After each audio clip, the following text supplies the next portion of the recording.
Hello दोस्तों, स्वागत है आपका हमारे यूट्यूब चैनल सम्राट एजुकेशन में। दोस्तों आज की इस वीडियो में आप लोगों के लिए स्टैटिक्स का दोस्तों कल मैंने आप लोगों को इंट्रोडक्शन, स्टैटिक्स का एम और दोस्तों स्टैटिक्स की लिमिटेशन ये सब मैंने आप लोगों को बता दिया था। तो आज की इस वीडियो में मैं आप लोगों को बताऊंगा use of statics in agriculture और स्टैटिकल मेथड क्या होता है, तो इन सभी के बारे में बताऊंगा। तो चलिए देखते हैं सबसे पहले स्टैटिकल मेथड क्या होता है और कितने प्रकार का होता है, कौन कौन सी विधियां होती हैं स्टैटिकल मेथड में।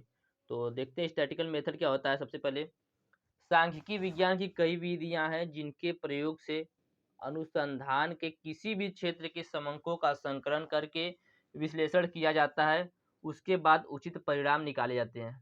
दोस्तों सांख्यिकी की ऐसी बहुत सी विधियां हैं जिनके प्रयोग से अनुसंधान के किसी भी क्षेत्र के लिए समंकों का विश्लेषण किया जाता है और उसके बाद उचित परिणाम निकाला जाता है। प्रोफेसर यूल और प्रोफेसर कैंडाल के अनुसार क्या उन्होंने बताया दोस्तों, सांख्यिकी विधियों से हमारा तात्पर्य उन विधियों से है जिनका प्रयोग अनेक कारणों से प्रभावित समंकों की व्याख्या करने के लिए किया जाता है। प्रोफेसर यूल और प्रोफेसर कैंडाल के अनुसार दोस्तों स्टैटिकल मेथड क्या है, उन्होंने बताया कि सांख्यिकी विधियों से हमारा तात्पर्य वह है जिनका प्रयोग अनेक कारण से प्रभावित समंकों की व्याख्या करने के लिए किया जाता है। समंकों मतलब दोस्तों डाटा की व्याख्या करने के लिए किया जाता है। सांख्यिकी विधियों की सहायता से समंक एकत्रित किए जाते हैं। दोस्तों समंक की जगह डाटा आप लोग समझिएगा, तथा उन्हें सरल समझने योग्य तुलनात्मक बनाया जाता है।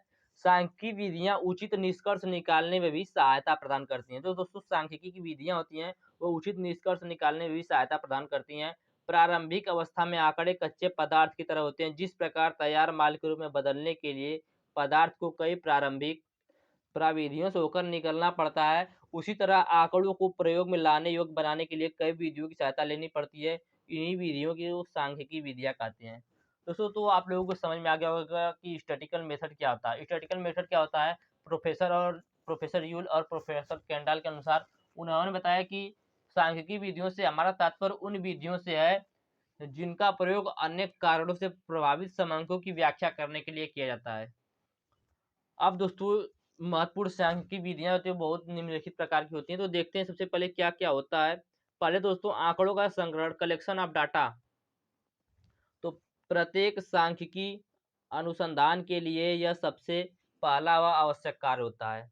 आंकड़ों का संग्रहण दोस्तों जो होता है प्रत्येक सांख्यिकी अनुसंधान के लिए सबसे पहला और आवश्यक कार्य क्या होता है, आंकड़ों का संग्रहण करना। समस्या के अनुसार ही यह निश्चित किया जाता है कि कब, कहाँ से, किस ढंग से और कितने आंकड़े एकत्र किए जाए जो समस्या पर प्रकाश डाल सके। संकलित समंकों के संपादन का कार्य भी इसमें ही सम्मिलित होता है। संकलित समंकों का कार्य भी दोस्तों, संपादन का कार्य भी इसी आंकड़े में सम्मिलित होता है। आगे देखते हैं।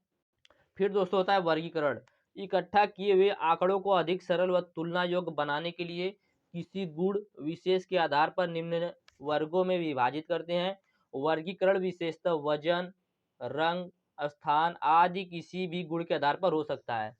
तो दोस्तों सबसे पहले क्या करते हैं, सबसे पहले आंकड़ों का संग्रहण करते हैं, उसके बाद क्या करते हैं, उनका वर्गीकरण करते हैं। वर्गीकरण किस रूप में करते हैं, वजन के रूप में, रंग के रूप में, स्थान के रूप में, किसी के रूप में आदि या किसी के गुण के आधार पर भी उनका वर्गीकरण किया जाता है। यह संक्षिप्तीकरण की दिशा में एक कदम होता है। दोस्तों जो वर्गीकरण होता है यह संक्षिप्तीकरण की दिशा में एक कदम होता है। उसके बाद क्या करते हैं, उसका दोस्तों सारणी बनाते हैं। आँखों को अधिक अच्छा लगने, मस्तिष्क में आसानी से बैठ जाने तथा तुलना योग्य बनाने के लिए वर्गीकृत आंकड़ों को और अधिक सरल व स्पष्ट बनाया जाता है, जिसके ऐसी सारणी बनाई जाती है जिसमें शीर्षक व उप शीर्षकों के विभिन्न खानों में संबंधित संख्याएं लिखी जाती है, इसे सारणी कहते हैं।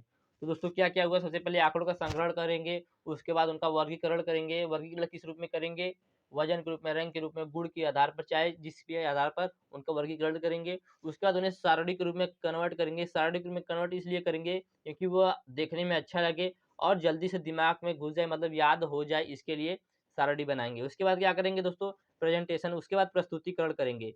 इस विधि के द्वारा एकत्रित समंकों को बिंदु रेखाओं या रेखा चित्रों के द्वारा प्रदर्शित किया जाता है, जिससे वे अपनी अमिट छाप मस्तिष्क पर छोड़ सके। तो दोस्तों उसके बाद सारणी बनाने के बाद उसका प्रस्तुतिकरण करेंगे।